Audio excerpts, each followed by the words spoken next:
Gülbaşı inanıp gedib eləməyə işlər. Bir çox zadı yaylar bir abrolar.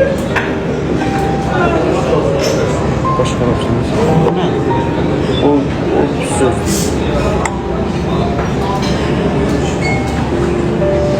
Tez bozar seni evlendireceğim. Daha sen şu öğlen daha divara zaten çıkırsan.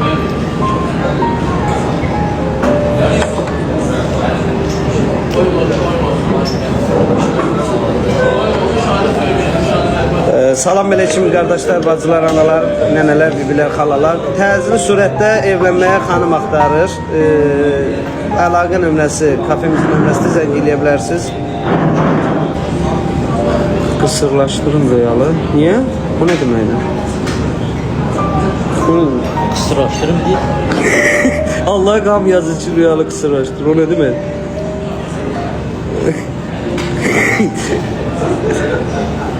Real doğuşandı. Dost kısır. Arap gibi.